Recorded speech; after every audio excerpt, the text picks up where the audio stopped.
আসসালামু আলাইকুম সুপ্রিয় শিক্ষার্থী আইকন স্কুলে স্বাগত জানাচ্ছি।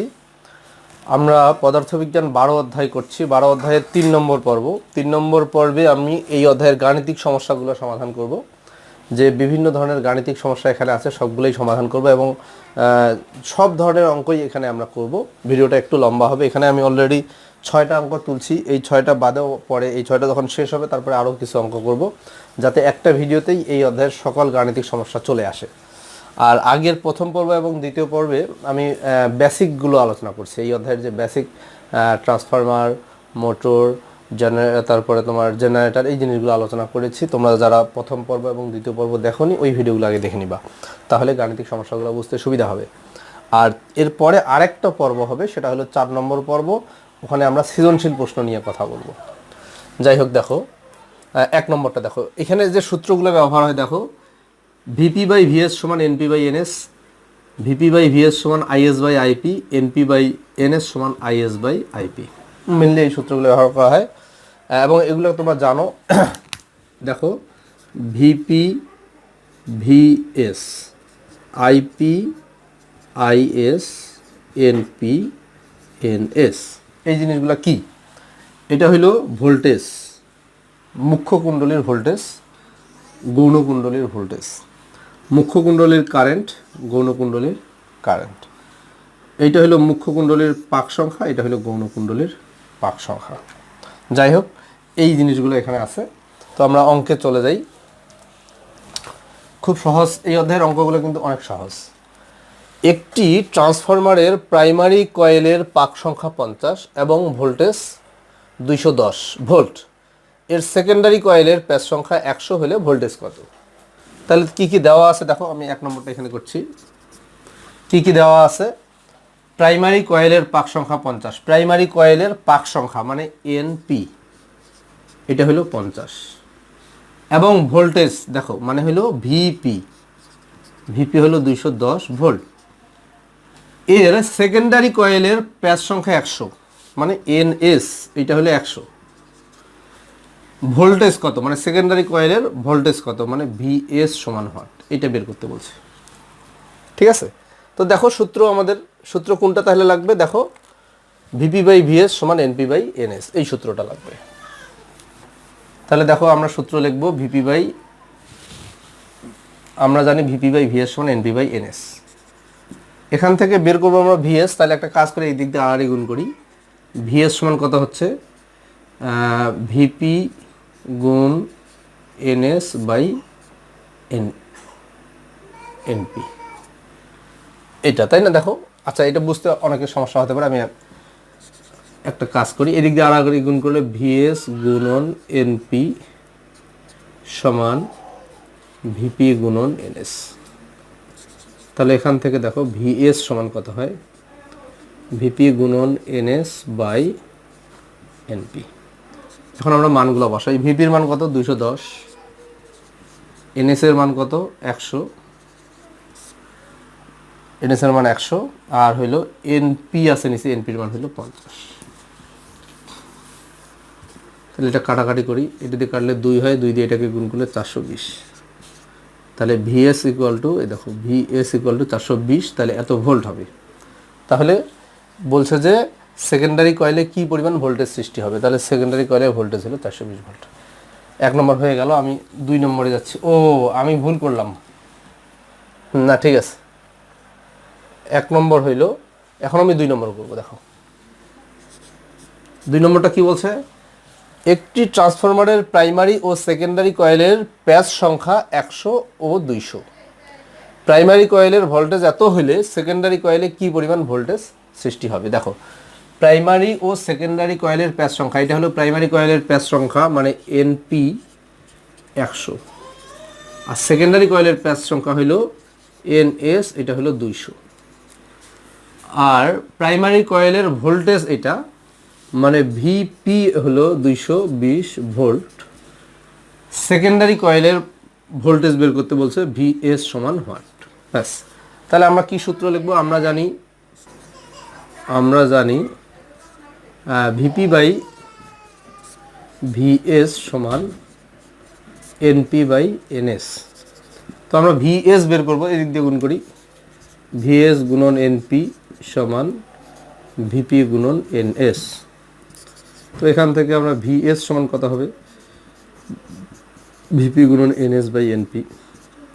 মান বসাই, ভিপির মান কত, ভিপির মান 220, এনএস এর মান কত, দেখো এনএস এর মান হলো 200, এনপির মান কত 100, এই শূন্যগুলো কাটা, 440 ভোল্ট। তাহলে ভিএস সমান হলো 440 ভোল্ট। তার মানে সেকেন্ডারি কয়েলের ভোল্টেজ হলো 440 ভোল্ট। একটি ট্রান্সফরমারে প্রাইমারি কয়েলের প্যাচ সংখ্যা এত, ভোল্টেজ এত। সেকেন্ডারি কয়েলের ভোল্টেজ এত হলে, এত পেতে হলে সেকেন্ডারি কয়েলে প্যাচ সংখ্যা কত হতে হবে। ব্যাস, দেখো খুবই সহজ। প্রাইমারি কয়েলের প্যাচ সংখ্যা এন পি, প্রাইমারি কয়েল, হ্যাঁ, প্যাচ সংখ্যা হলো 30, আর ভোল্টেজ দেখো 210, ভোল্টেজ 210 মানে ভিপি এইটা হলো 210 ভোল্ট। আচ্ছা আচ্ছা, এখন বলছে সেকেন্ডারি কয়েলে 700 ভোল্ট, 700 ভোল্ট পেতে হলে সেকেন্ডারি কয়েলে প্যাচ সংখ্যা কত হবে। মানে সেকেন্ডারি কয়েলের ভোল্টেজ হলো 700 ভোল্ট, মানে ভিএস এটা হলো 700 ভোল্ট, প্যাচ সংখ্যা কত হতে হবে, এন এস সমান হয়, এই জিনিসটা বের করতে বলছে। ঠিক আছে, আচ্ছা, তাহলে আমরা জানি ভিপি বাই ভিএস সমান এনপি বাই এনএস। আমরা কি বের করব, এনএস। তাহলে এদিক দিয়ে গুণ করি, ভিপি গুণন এনএস সমান ভিএস গুণন এনপি। তাহলে দেখো এনএস সমান কত হবে, ভিএস গুণন এনপি বাই ভিপি। মান বসাই, ভিএস এর মান কত, দেখো ভিএস এর মান হলো 700, এনপির মান কত 30, আর ভিপির মান হলো 210। কাটাকাটি করে এই 0 0 কাটা, এটা দিয়ে এটা কাটলে 7 হয়, 7 দিয়ে এটা কাটলে 100, অতএব এন এস সমান 100। তার মানে সেকেন্ডারি কয়েলের প্যাচ সংখ্যা হবে 100। এই যে প্যাচ সংখ্যা কত হইতে হবে, 100 হইতে হবে। এটা 4 নম্বর দেখো, একটি ট্রান্সফরমারের প্রাইমারি কয়েলের প্যাচ সংখ্যা এত এবং সেকেন্ডারি কয়েলের প্যাচ সংখ্যা এত। আচ্ছা, এটা 90।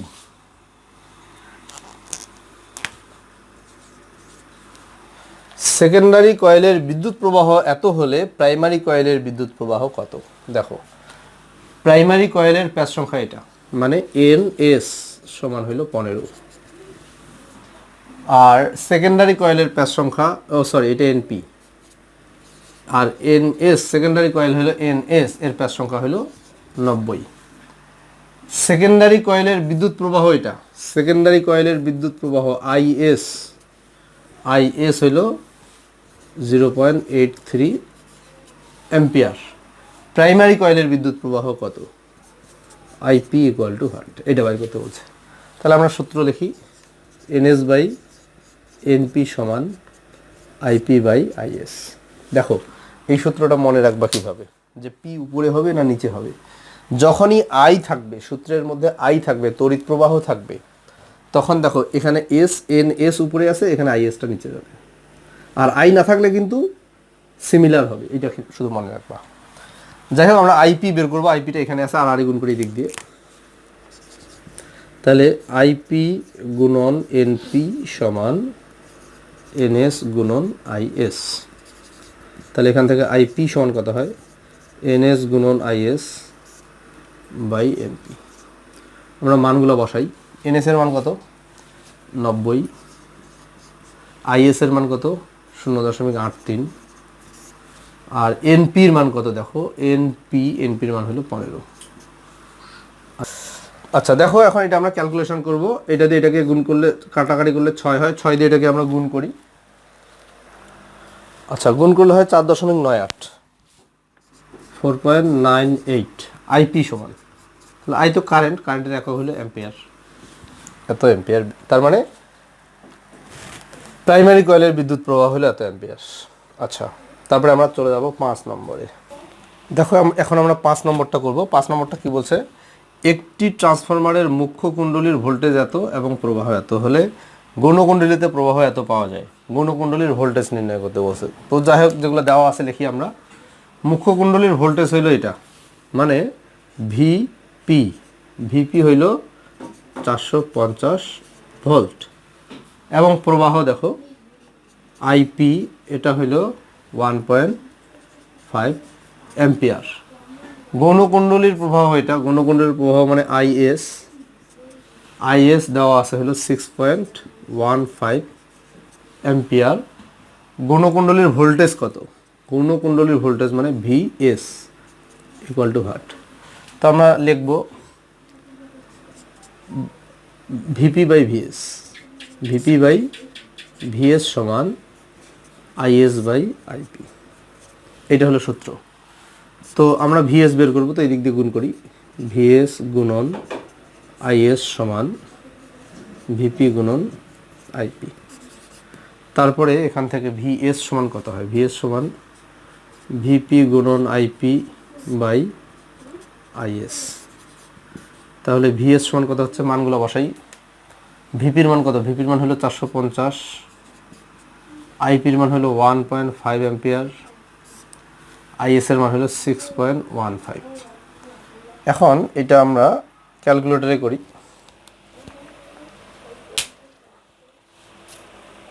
যাই হোক, এটা ক্যালকুলেটরে গুণ ভাগ করলে 109.67। এটা গুণ ভাগ করলে আসবে ভিএস সমান 109.67 এত ভোল্ট। এইটা হইল তাহলে ভিএস। ভিএস বলতে তোমার গৌণকুণ্ডলীর ভোল্টেজ, এটা এত ভোল্ট। তাহলে আমাদের 5 নম্বর হলো। 6 নম্বরটা একটু আলাদা, 6 নম্বরটা করবো এখন। দেখো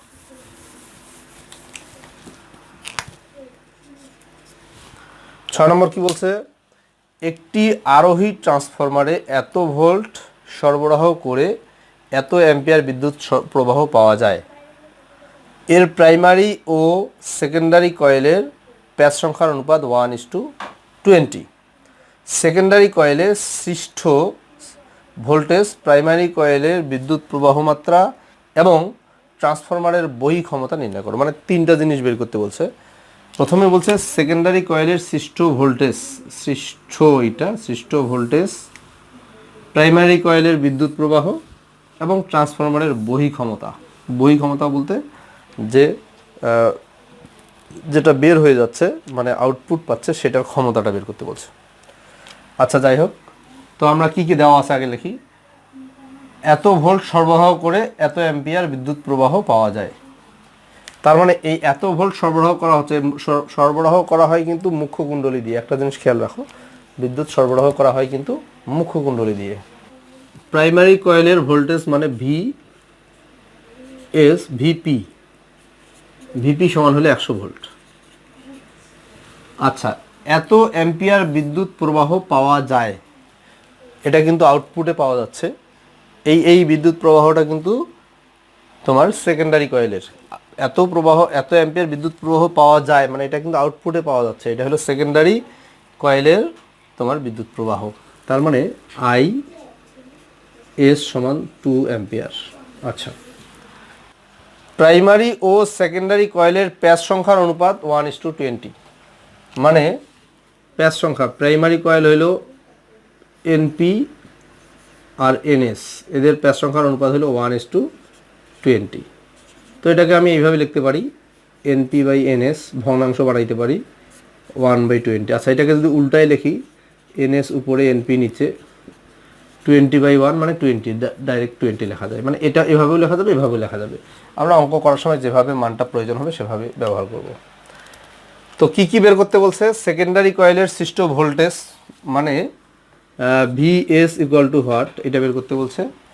প্রাইমারি কয়েলের বিদ্যুৎ প্রবাহ মানে আই পি, এটা বের করতে বলছে। আর ট্রান্সফরমারের বহি ক্ষমতা মানে পি বের করতে বলছে। পিএস দিতে পারি আমরা। বহি ক্ষমতা মানে এটা হলো গৌণকুণ্ডলীর যে ক্ষমতা, এটা বের করতে বলছে। যাই হোক, ক্ষমতাকে পি দ্বারা প্রকাশ করা হয়। এখন আমরা এটা আগে বের করি, ভিএস। তাহলে আমরা সূত্র কি লিখব? আমরা জানি ভিপি বাই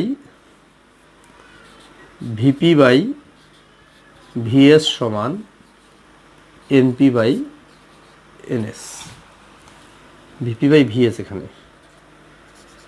তো মান এখন বসাই। ভিপির মান কত? ভিপির মান হলো 100, ভিএস কিন্তু আমরা বের করব। আর এনপি বাই এনএস, দেখো এনপি বাই এনএস এটার মান হলো 1/20। তো এখন এই দিক দিয়ে আর গুণ করো, ভিএস আর 1 গুণ করলে ভিএস হয়, এদিক দিয়ে গুণ করলে 2000 এত ভোল্ট। তার মানে এই জিনিসটা হয়ে গেল সেকেন্ডারি কয়েলের ভোল্টেজ হলো 220 ভোল্ট, না 2000 ভোল্ট, 2000 ভোল্ট। একটা মান বের হয়ে গেল, এগুলো মুছে দিচ্ছি। তারপরে বলছে প্রাইমারি কয়েলের বিদ্যুৎ প্রবাহ মানে আইপি বের করতে বলছে এটা। তো আমরা জানি, দেখো আমরা সূত্র লিখব। সূত্র হইল এনপি বাই এনএস সমান আইএস বাই আইপি। আমরা কিন্তু আইপিটা বের করব।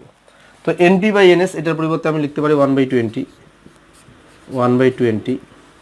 আইএস এর মান হইল 2 আর আইপির মানটা তো আমরা বের করবো, এটা নিচে লিখলাম।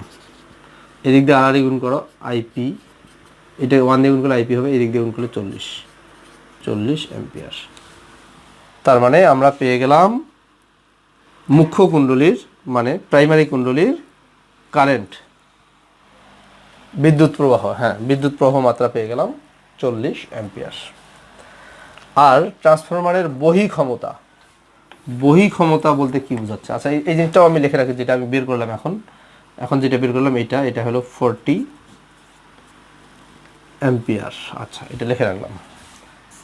বহি ক্ষমতা হলো পিএস। আচ্ছা আমরা সূত্র জানি পি সমান ভিআই, এই সূত্রটা ব্যবহার করব। তো এখানে বলছে বহি ক্ষমতা বলতে মুখ্য কুণ্ডলীতে যে কারেন্ট বের হচ্ছে সেখানকার ক্ষমতা বের করতে বলছে। তাহলে পিএস সমান ভিআই, তো ভিএস গুণন আইএস। আসলে মেন সূত্র হলো পি সমান ভিআই। পি সমান ভিআই সূত্রটাই আমরা লিখবো, বা এখানে কিন্তু এস লিখতে হয় না, পি সমান, ঠিক আছে। আচ্ছা এখন ভিএস সমান কত আমরা বের করছি? ভিএস কিন্তু এখানে আমি লিখে রাখি নাই, এখানে বের করছিলাম আমরা কত, মানে ভিএস আমরা বের করলাম, হ্যাঁ ভিএস এর মান আমরা বের করেছিলাম 2000 ভোল্ট। তাহলে ভিএস এর মান হলো 2000 ভোল্ট। আইএস কত? আইএস এর মান দেখো, আইএস এর মান আছে 2 অ্যাম্পিয়ার, 2, তাহলে গুণ করলে কত হয় 4000। ক্ষমতা যেহেতু ক্ষমতার একক হলো ওয়াট, এইটা হবে ওয়াট। এটাকে আমরা যদি কিলোওয়াট করতে চাই 1000 দিয়ে ভাগ করলে 4 কিলোওয়াট এটা হবে। তো বন্ধুরা আমরা অঙ্কগুলো করলাম, অনেকগুলোই করলাম, আরও কিছু অঙ্ক আমরা করবো। এই ভিডিওটা আর লম্বা করতে চাচ্ছি না। এরপরে আমরা বেশ কিছু সৃজনশীল সলভ করব। সৃজনশীল করতে গিয়ে কিন্তু আরও অনেক অঙ্ক আমাদের করতে হবে, তাই আমি এটা আর লম্বা করছি না। এই ভিডিওটা এখানেই শেষ করছি। ধন্যবাদ।